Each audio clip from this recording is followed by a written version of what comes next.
Y estas se caracterizan por ser lesiones recurrentes, pruriginosas, rojizas, edematosas y a menudo con un centro pálido. Entonces, estamos hablando de lesiones edematosas, elevadas, algunas con centro pálido, que pueden ser entre máculas y lesiones de pocos milímetros a varios centímetros de diámetro. La característica de estas lesiones es que son transitorias, que van a durar entre 30 minutos a 24 horas en promedio y que... Hace un presidente, ¿el que usa? Hace presidencia. Ese. El año pasado. Ha dicho que. ¿Cuál es su desfile? Sí. Sí, ese color. Hace presidencia. Entonces, ¿qué hago? Voy a ver eso.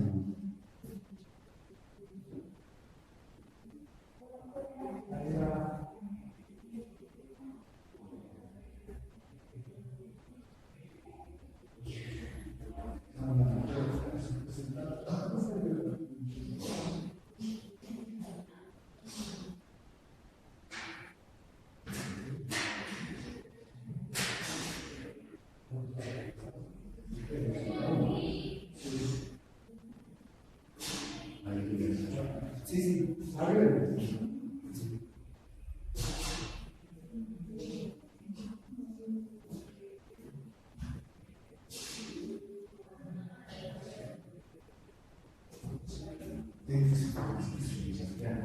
¿Cómo? ¿Perdón?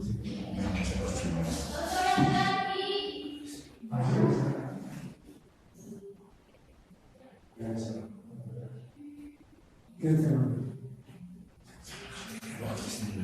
¿Qué tema? Sí, para... Sí.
Hola.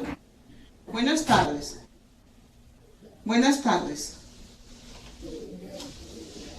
Hola. Buenas tardes. Buenas tardes, ¿cómo están? ¿Nos escuchan?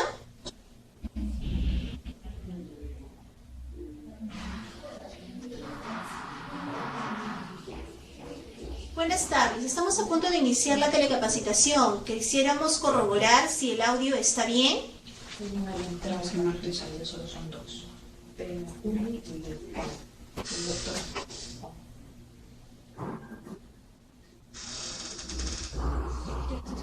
Sí, los tienen los dos. Hola. Hola. Buenas tardes, por favor, para poder continuar con la telecapacitación necesitamos corroborar si es que ustedes nos están visualizando y escuchando. ¿Podrían utilizar sus micros para poder darnos una respuesta?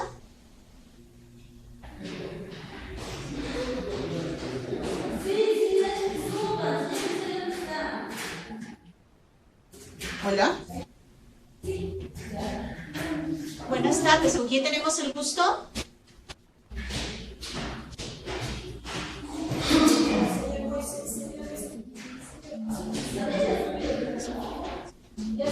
Buenas tardes, ¿con qué sede nos estamos comunicando, por favor?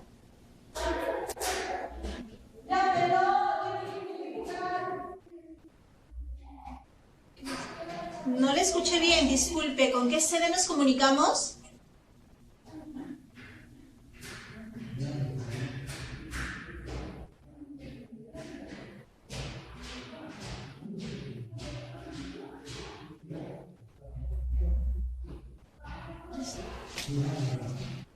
Buenas tardes, ¿con qué sede nos estamos comunicando?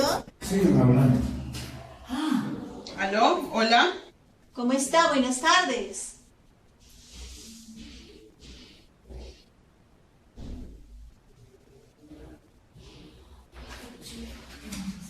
Hola.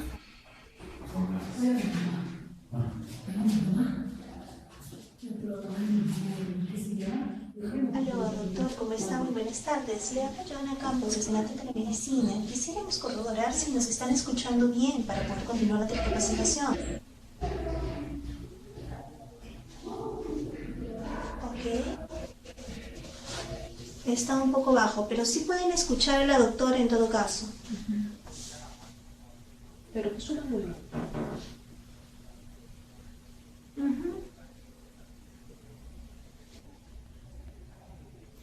Perfecto.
Porque dice que van a llegar más, porque esto es en la consulta.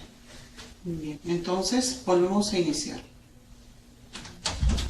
Bien, reiniciamos entonces las exposiciones. En esta oportunidad, como reitero, vamos a tratar acerca de la urticaria. Esta es una condición clínica bastante común, tiene una prevalencia de 9 a 20% en diversos estudios. Bueno, esta amplitud de rango se da por los diferentes estudios retrospectivos que se publican. Lo que se señala es que una persona a lo largo de su vida puede desarrollar tiene un 20% de posibilidades de desarrollar urticaria, ¿no? Las lesiones se van a caracterizar por ser abones, angioedemas o ambos. Y se va a caracterizar justamente los abones por ser lesiones elevadas, eritematosas, pruriginosas, que palidecen a la presión, lo que indica vasodilatación y edema, que está localizado en dermis superficial. A diferencia del angioedema, que es causado por procesos similares de la inflamación, pero a nivel de la dermis reticular y tejido celular subcutáneo. Esta profundidad le va a conferir, aparte del calor local, un edema poco definido, ¿no? Y en relación al tipo de lesiones, se señala que en el universo del 100%, un tercio de los pacientes se presenta con ambos tipos de lesiones, abones y angioedema, entre un 30% a 40% solamente abones y un 10 a 20% solamente angioedema. En este caso, la urticaria entonces se caracteriza por estas lesiones abonosas, recurrentes, pruriginosas, rojizas, eritematosas, a menudo con un centro pálido, como se puede ver en la imagen superior. Algunas pueden ser de pocos milímetros, y algunas otras que pueden medir varios centímetros de diámetro, ¿no? Característicamente, lesiones elevadas, eritematosas con centro pálido, y algunas pueden presentar también la periferia pálida.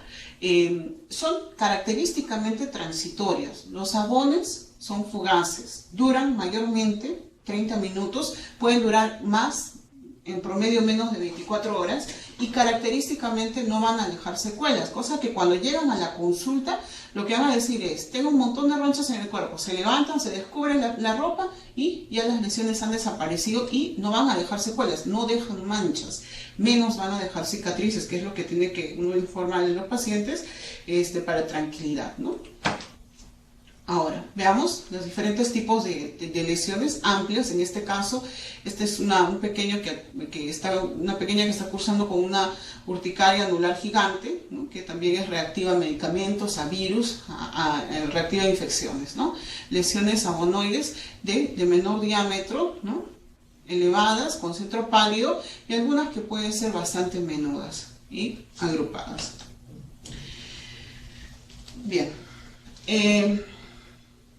La célula que participa en lo que es la reacción de urticaria es el mastocito, ¿no? ¿Cómo va a reaccionar? Mediante digamos, vía inmunológica, cuando se acerca un mediador o una sustancia que se relacione con sus receptores, inmunoglobulina E, y se gatille mediante procesos intracelulares a la liberación de sustancias inflamatorias propias del contenido de estos gránulos, que son la histamina y la serotonina. Y también hay otras vías no inmunológicas que pueden ser causadas o que pueden ser gatilladas mediante otros receptores por citoquinas y neuropéptidos. Estas son las vías no inmunológicas. Otra de las vías no inmunológicas, vías inmunológicas, aquellas que reaccionan con el receptor de inmunoglobulina E, y las otras vías no inmunológicas, las que van a reaccionar con otros receptores, decíamos, ¿no? Lo que va a generar entonces es la degranulación de factores, degranulación de los mastocitos, y la liberación de estos con el consiguiente efecto quimiotáctico que estas sustancias generan, ¿no?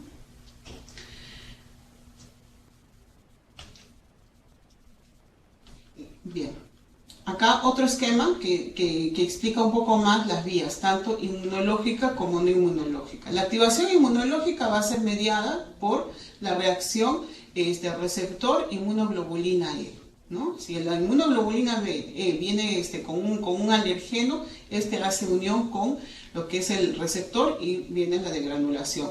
Algunas veces se puede generar las urticarias autoinmunes, en las cuales se producen inmunoglobulinas G contra una fracción del receptor, y esto entonces va a hacer acople, esta reacción, y también va a producir la degranulación del mastocito, ¿no? Y también por reacción con los linfocitos T. Ahora, las infecciones, ¿cómo nos pueden causar reacciones reacciones tipo urticaria. Las infecciones al activar cascadas inflamatorias, ¿no? Mediante la interacción de complemento, de la fracción de complemento C5, pueden también causar la degranulación de mastocitos. Los neuropéptidos de estrés y de esfuerzo también pueden generar urticarias no inmunológicas, ¿no? Por acción con otros receptores. Los fármacos opiáceos tipo morfina y codeína también van a tener receptores que van a generar degranulación en el mastocito, independientemente de la interacción con el receptor para inmunoglobulinas. Hay otros medicamentos y alimentos que pueden ser histaminoliberadores. En estos casos también estamos hablando de alimentos los más comunes que son conocidos como la fresa, la piña, que pueden liberar, que son degranuladores. Proteínas de la coagulación, como la trombina y factor 7, también podrían generar degranulación inmunológica. ¿Qué consecuencias trae la activación mastocitaria? La liberación inmediata de histamina, ¿no? que va a movilizar factores inflamatorios en los tejidos.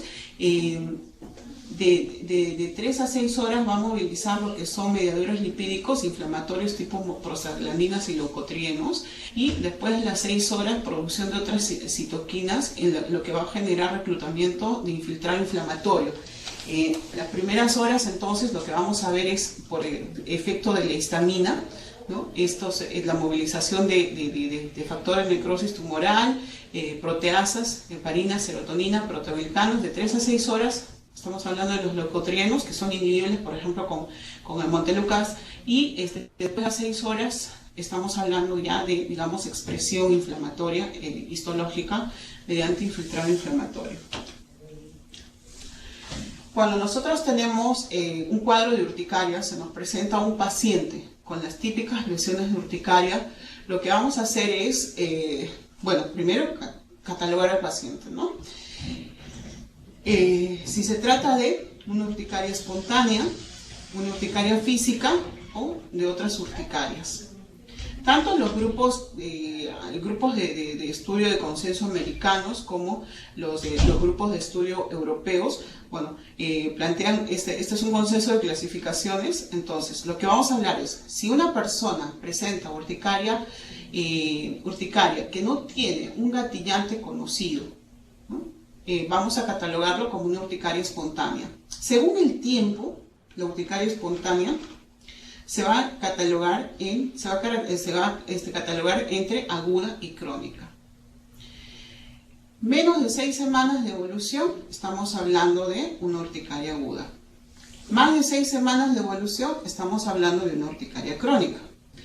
Ahora, si nosotros sabemos que el paciente nos refiere, ¿no? Que cada vez que se expone al frío, ya sea por contacto con aire frío, agua fría, ¿no?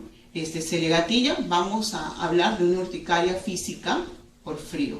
Si por ejemplo nos dice que cada vez que se pone alguna ropa apretada, o cuando por ejemplo estuvo cargando algo que le generó presión, los bolsos, o estuvo cargando algo en las manos o en los brazos que estuvo generándole presión por algún tiempo, al retirar este elemento de presión, nota que se le forman abones, entonces estamos hablando de una urticaria por presión. Si por A o B esta persona nos señala que cada vez que se expone a cualquier forma de calor, entonces estamos hablando de una urticaria física por calor. Hay otro tipo de urticarias que son el dermografismo, que son aquellas personas que van a tener lo que es la aparición de abones que aparecen luego de 1 a 5 minutos después de haberse pasado las uñas, rascarse. Esto es una forma de urticaria física, urticaria facticia también le dicen, o dermográfica. Aquellas lesiones que aparecen, formas de angioedema por vibración, también están catalogadas dentro de esta urticaria física. Otras formas de urticarias, exposición al agua, específicamente al agua, ya sea tibia, fría, caliente. Urticaria colinérgica, que se da por aumento de la temperatura corporal, por ejercicio o ingesta de alimentos picantes, ¿no? bueno, que se va a caracterizar por ser erupciones muy pequeñas, muy finas, agonoides, simétricas, y otras urticarias por contacto. Quiere decir la aparición de ronchas en las zonas en las cuales haya habido contacto con alguna sustancia, alimentos, plantas, medicamentos tópicos, pelo de animales, polen, etc. Duran aproximadamente entre 30 minutos a 120 minutos, y aquellos cuadros en los cuales puede haber una urticaria por ejercicio que pueda devenir incluso en anafilaxia, ¿no? Este tipo de clasificación por consenso es el que nosotros los cuales nos valemos actualmente para, digamos, catalogar a los pacientes. Si bien la urticaria se clasifica por el tiempo de duración y causa, se suele encontrar más de 2 tipos de urticaria en un mismo paciente, ¿no? Primero, que toda urticaria crónica empezó siendo aguda. En algún momento pasó el lapso de las 6 semanas y pasa a ser una urticaria crónica. Entonces, y otras veces vamos a observar que este paciente que sin muchos antecedentes previos, supongamos, tiene 7 semanas de urticaria, caracterizada por agones, ronchas, nunca antes ha tenido este tipo de problemas, y va a decir, bueno, si es una dama, va a decir, cada vez que me suelto el brasier, la zona en la que estuvo presionándome el elástico, se me irrita, o también me aparecen ronchas, ¿no? Entonces ahí estamos hablando de que también hay en esa parte un gatillante de urticaria por presión. En ese sentido, como decimos, se pueden coexistir 2 formas de urticaria tranquilamente. Bueno, la evaluación de la urticaria: cada vez que nos viene un paciente con urticaria, tenga o no tenga lesiones visibles, lo que nosotros le buscamos es el dermografismo, ¿no? Pasamos algo un tanto no tan romo, algo agudo, como las uñas, por ejemplo, en la piel, y vamos a dibujar y vamos a escribir algo o sencillamente hacer líneas, y se nos va a presentar lesiones no solamente eritematosas. Tengamos en cuenta esto, que a veces pregunto, ¿hay urticaria, hay dermografismo? Y nos responden sí, pero solamente es macular. El dermografismo consta de que se va a poner rojo, pero además se va a elevar. Eso es el dermografismo positivo, ¿no? Acá estamos hablando, por ejemplo, de un dermografismo positivo, que puede ser un paciente que tenga urticaria, o sencillamente una urticaria física facticia o dermografismo. En esta zona, estamos viendo en esta figura inferior, estamos hablando de una urticaria por presión. Veamos que justamente está reaccionando en las zonas en las que ha hecho presión el elástico del brasier o el cinto. Acá se está haciendo la prueba de una urticaria por frío, ¿no? Vemos que la reacción es localizada donde estaba expuesto el bloque de hielo y con el agua helada que estaba corriendo de ahí. Este tipo de reacción con un diapasón, estamos encontrando positividad para una urticaria por vibración. Y en este caso, este gráfico es una urticaria colinérgica, es una persona que ha estado expuesta a sudor, actividad física, y ha hecho una urticaria, ha reaccionado en toda la zona en la que está expuesta al cambio de temperatura por actividad física. Bien, cuando tenemos casos de urticaria aguda, aquella urticaria que tiene factores precipitantes, aquella urticaria que dura menos de 6 semanas. En la urticaria aguda espontánea se sabe que los factores precipitantes se identifican en el menos de la mitad de los casos.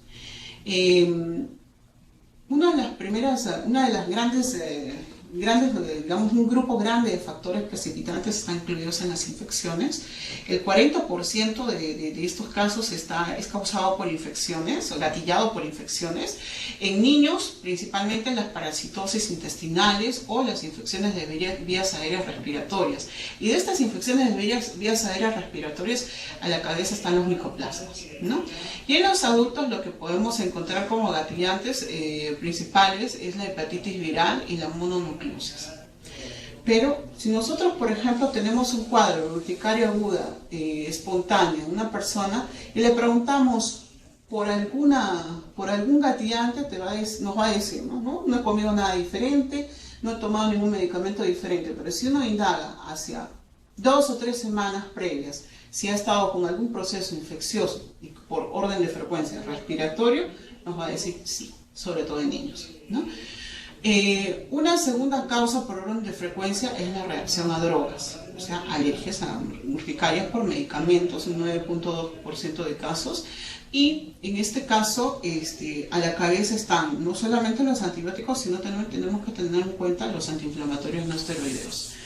Y menos de, o casi un 1% la intolerancia a alimentos. Contrariamente a lo que se piensa, más no reaccionan por infecciones que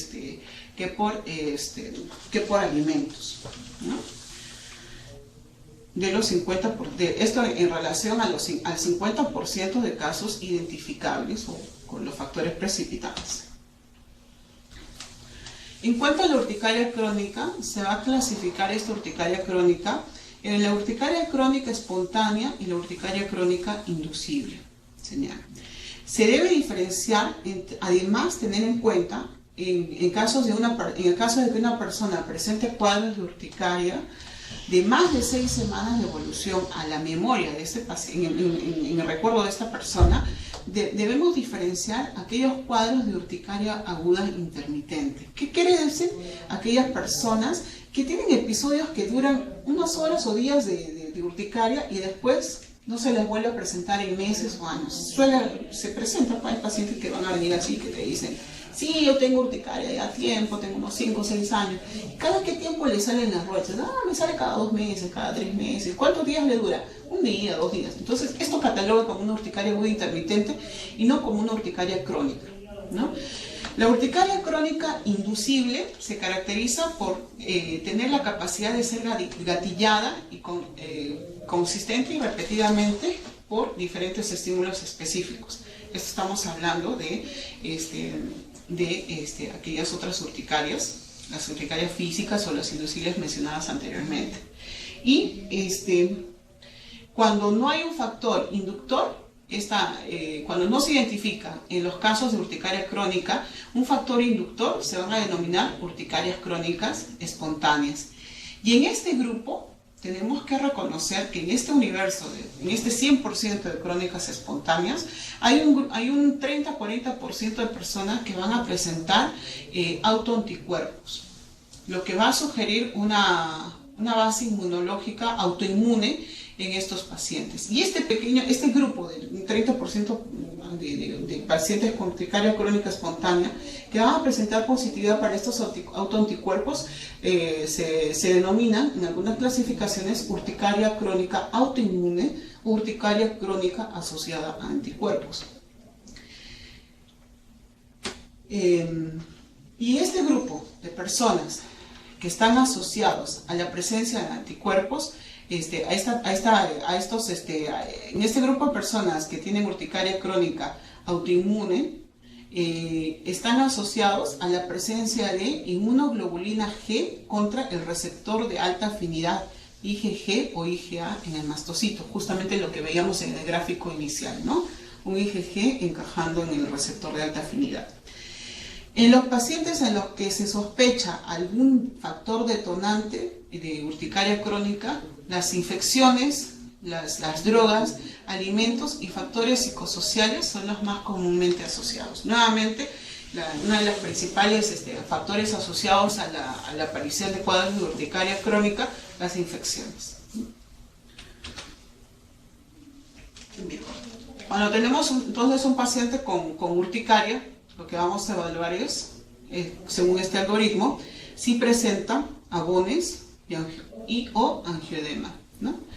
Estos abones duran más de 24 horas, sí. Si dura más de 24 horas, lo que procede es a realizar una biopsia. ¿Para qué? Para descartar una vasculitis, ¿no? Entonces se le hace la biopsia y por lo que podemos encontrar posiblemente sea una vasculitis tipo leucocitoclástica, que es aquel tipo de lesiones tipo abonoides que van a salir, cuyas lesiones duran más de 24 horas y que característicamente estas sí van a dejar manchas, máculas postinflamatorias pasado el cuadro, ¿no? Que obviamente estas lesiones abonoides van a durar más de 72 horas, ¿no?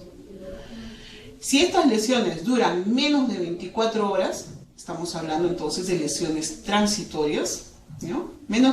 Duran menos de 24 horas, encajan en este grupo, ¿no?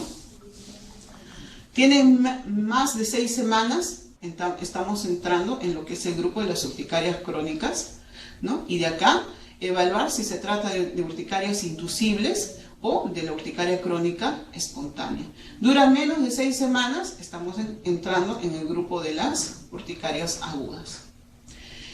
Si una persona se presenta con angioedema, esta persona con angioedema tiene abones, sí, entonces lo ingresamos en lo que es el grupo, el fluxograma de las urticarias, ¿no? Y vuelve a esta rama.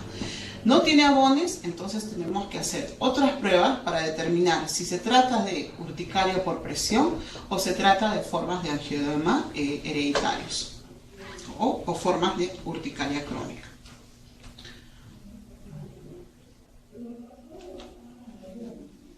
Muy bien.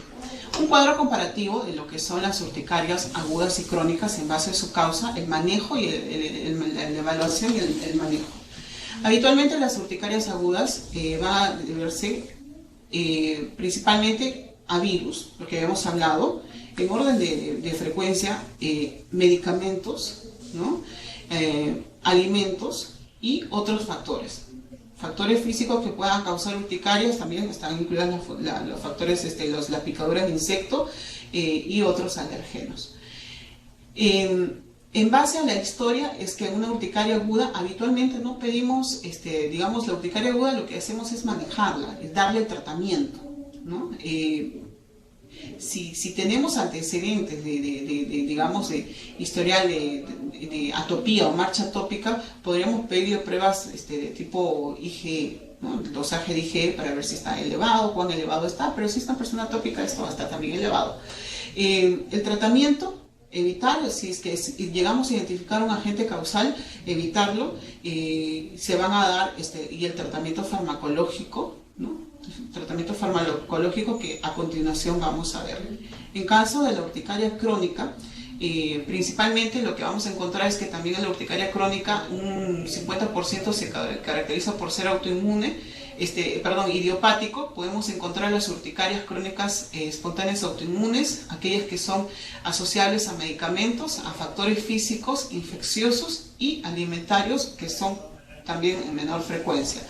Ante la presencia de una urticaria crónica, lo que vamos a hacer es, aparte de la evaluación, el examen físico, lo que hacemos es considerar las pruebas de laboratorio de detección, que según las nuevas guías de consenso, básicamente es hemograma, BCG, ¿no?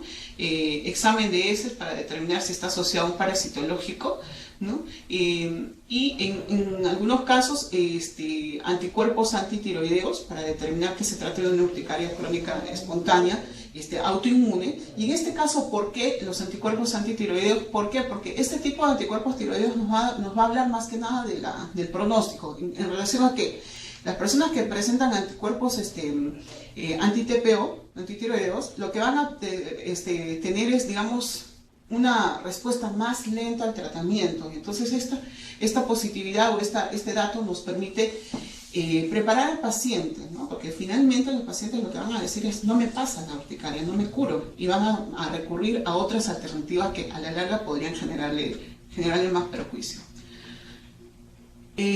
Bueno, en todo caso, el manejo es evitar el agente causal si se identifica, el agente detonante, el tratamiento de fondo si es que hay una enfermedad de fondo identificable, y el tratamiento farmacológico. Hablamos de que la urticaria crónica, el grupo de urticarias crónicas se va a dividir básicamente en un 30% de urticaria crónica espontánea, en la cual también está incluida la urticaria crónica espontánea autoinmune, idiopática, y en la que es asociable a infecciones. El 35% se va a deber a estas urticarias inducibles o urticarias físicas, y un 5% entra en lo que es la urticaria vasculitis, aquella urticaria, aquellas lesiones, aquella vasculitis que va a presentar lesiones abonoides y que van a durar más de 24 horas.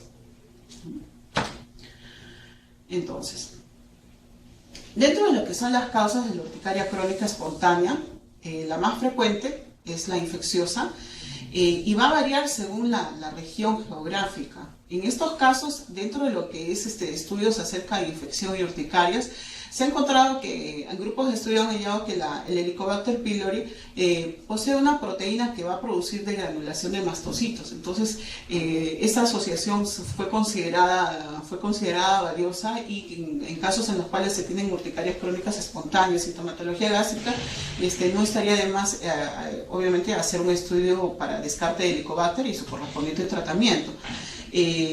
Alimentos.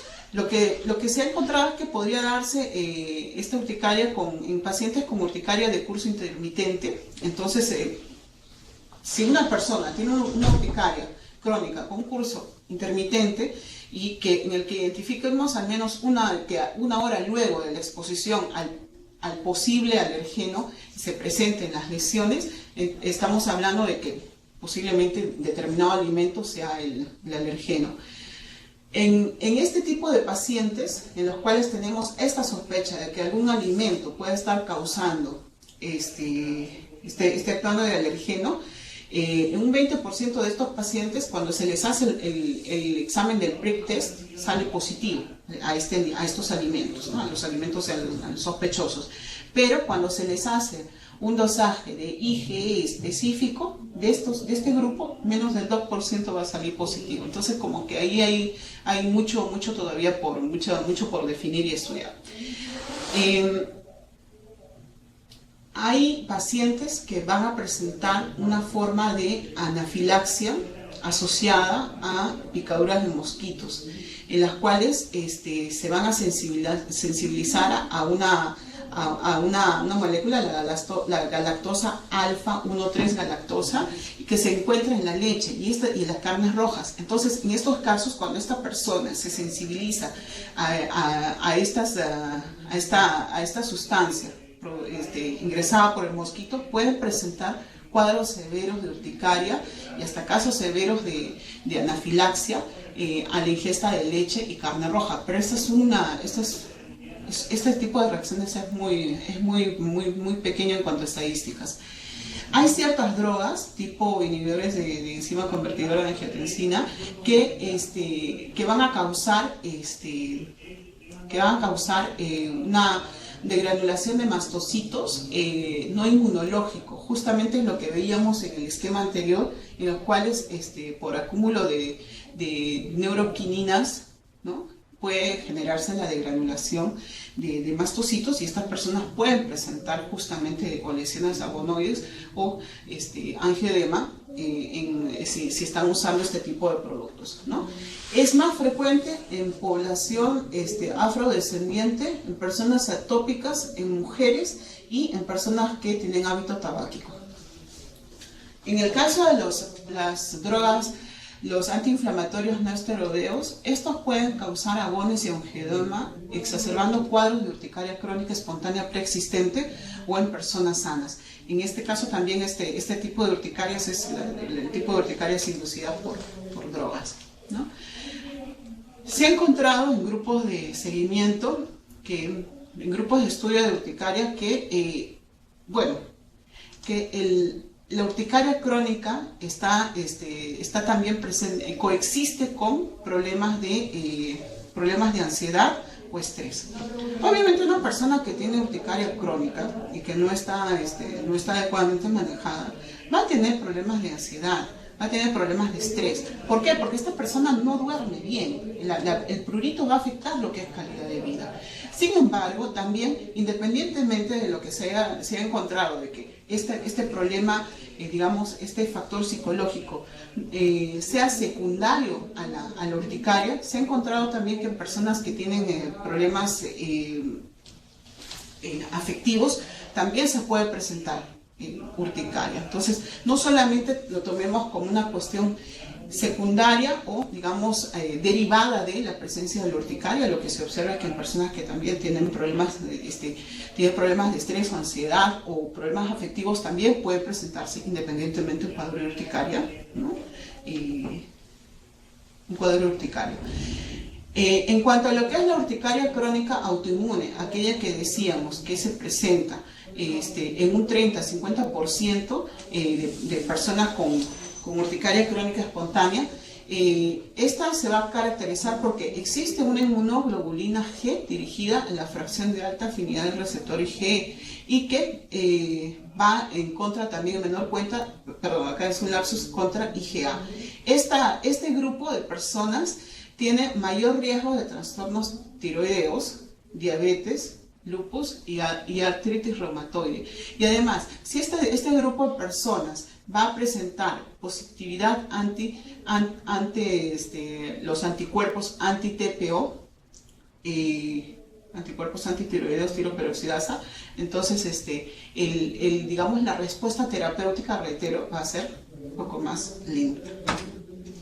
Bueno, esta diapositiva es para básicamente puntuar lo que es la calidad de vida en lo que es en lo que son las lesiones del paciente, ¿no? ¿Cómo medimos digamos, la respuesta terapéutica? Son varios scores que se plantean. Este score, que es el UAS, va a ser un poco más, bastante simple, en lo que es en un día. El paciente evalúa diario cómo está su urticaria, ¿no? Puntúa con 0 si no tiene abones o no tiene prurito. Puntúa con 1 si los abones son leves, que duran menos de 24 horas y que en 24 horas no se hayan presentado más de 20 abones, o moderado si tiene 20 a 50, o intenso si tiene o más de 50 abones o lesiones grandes de áreas confluyentes de abones. Leve en cuanto al prurito, si es que le pica pero no le molesta, molesto porque le llega a interferir con las actividades de la vida diaria o el sueño, e intenso si el prurito es tan fuerte que va a ser lo suficientemente molesto como para interferir notablemente con las actividades diarias o el sueño. ¿Qué es lo que habitualmente se pide en lo que es una urticaria crónica? Que es lo que habitualmente vamos a evaluar con laboratorio: hemograma, velocidad de sedimentación globular y marcadores de enfermedad tiroidea, ¿no? Anti-TPO, podemos pedir TSH para ver si hay funcionalidad o no, si hay algún problema asociado a la función de la tiroides, ¿no? Para evaluar justamente urticaria crónica. En urticaria agudas o espontáneas agudas o episódicas, dependiendo de lo que es el antecedente del paciente, si tiene antecedentes de atopía, alergias de otro tipo, pues podemos pedir IgE. Pero habitualmente, cuando son urticarias crónicas espontáneas sin mayor antecedente, básicamente es el tratamiento, ¿no? Cuando hablamos de la sospecha de que haya una urticaria de contacto, ahí sí tenemos que pedir evaluación con dosajes de IgE y posiblemente derivarlo al área de dermatoinmuno para hacerle pruebas de contacto, con pruebas de parche. Si sospechamos de lesiones, tipo de lesiones abonoides que duran más de 24 horas, en las cuales sospechamos urticaria vasculitis, que es una vasculitis, propiamente es una vasculitis leucocitoclástica con lesiones tipo abones, y que a la remisión de estos abones, estas lesiones van a dejar máculas marrones habitualmente, vamos a solicitarle hemograma, BSG, dosaje de complementos si está a disposición, y la biopsia de piel, que nos va justamente a confirmar la presencia de una vasculitis leucocitoclástica, ¿no? Bien. Dentro de lo que es los antihistamínicos que se disponen, bueno, en las redes lo que vamos a disponer de los antihistamínicos de primera generación, que aquellos que tienen esa capacidad de producir somnolencia, disponemos nosotros de la clorfenamina, ¿no? En algunas sedes se dispone lo que es ketotifeno, cetiricina, levocetiricina, loratadina, desloratadina. Bueno, nosotros disponemos de cetiricina y loratadina,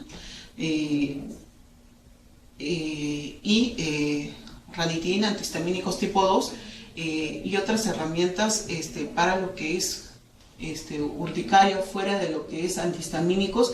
Estaríamos hablando de los inhibidores de leucotrienos como montelukast, ¿no? Bien, básicamente para recordarlos. Estos son los diferentes, digamos, son los consensos son los consensos de revisión de terapia en lo que es el grupo americano, ¿no? Y el grupo europeo. Son las guías de tratamiento. El grupo europeo, ¿no? Plantea lo siguiente. Como primera línea, el uso de antihistamínicos de segunda generación, los que no producen sedación, ¿no? Entonces, empezamos, por ejemplo, con una tableta de cetiricina o loratadina que podemos iniciar por 3 o 4 semanas. Si estas personas no reportan mayor mejoría, lo que se plantea es aproximadamente, cuando ellos plantean aproximadamente 2 semanas, a veces el paciente te va a venir al mes, lo que plantean es duplicar o, digamos, incrementar la dosis entre duplicar o hasta cuadruplicar la dosis según el tiempo, vamos incrementando la dosis. Entonces, si un paciente viene a las 2 semanas, por decir, y dice, no me baja nada, conversamos con el paciente y lo que vamos a hacer es duplicarle la dosis. Entonces, le damos, por decir, cetiricina mañana y noche, ¿no? Si pese a este aumento progresivo de dosis no mejora, ¿no? En este caso, entre 1 a 4 semanas plantean ellos iniciar como tratamiento de tercera línea el uso de omalizumab, que es un biológico, es un producto biológico es un anticuerpo que va a bloquear lo que es IgI, ¿ya? O ciclosporina o montelukast, que se adiciona como tercera línea de tratamiento, ¿no? Tanto para el grupo europeo como para el grupo americano de estudio, la gran pregunta es ¿dónde quedan los corticoides? Por una cuestión de que los corticoides nos van a producir no solamente alteraciones en los ejes hormonales, sino también el problema del rebote. Los corticoides quedan, digamos, solamente como alternativa ante cuadros de urticaria de urticaria severa o de urticaria resistente, ¿no? Y siempre por cursos cortos, máximo de 10 días, para no solamente alterar el eje, sino también para no generar este fenómeno de rebote y también el otro de tolerancia que puede generar los corticoides. El grupo americano lo que plantea es lo siguiente. Primero,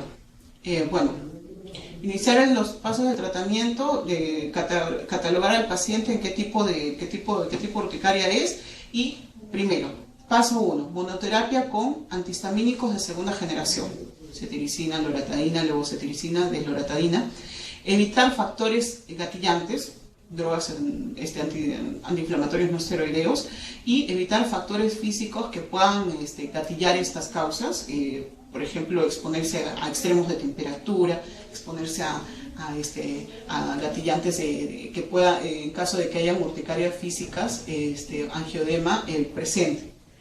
Segundo paso, si con el pasar de las semanas, entre 2 a 4 semanas, este tratamiento resulta insuficiente para controlar la urticaria, se agrega digamos, incremento de lo que es la dosis del antihistamínico, usado, el antihistamínico de segunda generación que podemos usar, incrementamos la dosis. Podemos además agregar otro antihistamínico, en todo caso, otro antihistamínico de segunda generación diferente, ¿no? Podemos también plantear agregar antagonistas H2, ranitidina por ejemplo. Podemos agregar una alternativa de agregar leucotrieno, antagonistas de receptores de leucotrieno, montelukast por ejemplo, o agregar un antihistamínico de primera generación antes de dormir.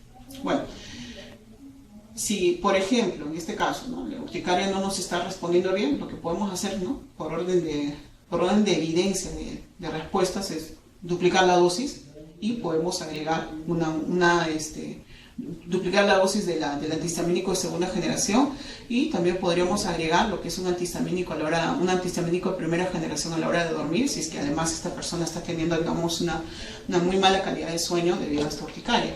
Como paso 3, si es que no mejora con este tipo de antihistamínicos, lo que plantea el grupo americano es incrementar con otros tipos de antihistamínicos, hidroxicina, por ejemplo, o doxepina, según sea tolerado. Recordemos que la hidroxicina produce bastante sueño, entonces también esto va a ser una limitante. Y como cuarto paso, de no responder, agregar alternativamente uno de estos agentes, omalizumab o ciclosporina. Estamos hablando de urticarias crónicas que ya han superado los tratamientos, la posibilidad de mejorar con los tratamientos previos, o otros agentes inmunosupresores o biológicos. En este caso, omalizumab representa un biológico. Entonces, ya con esto estamos, digamos, llegando al tope de lo que son las posibilidades terapéuticas. Bueno, esto es explicado en horizontal, ¿no? Las mismas guías de tratamiento, ¿no? Y bueno, para complementar, en caso de que se trate de una reacción anafiláctica aguda, la solución, o digamos el primer paso, es la inyección de adrenalina cutánea entre 0.15 a 0.3 mililitros según dosis, agregarle un antihistamínico, una clorfenamina endovenosa, y en la vía oral, pues iniciar de un antihistamínico, ¿no? Los corticoides quedan como una alternativa a observar, siempre estás en sala de observación por el rebote que puedan presentar a las más o menos entre las 6 y 12 horas, ¿no? Básicamente nos manejamos con antihistamínicos de preferencia.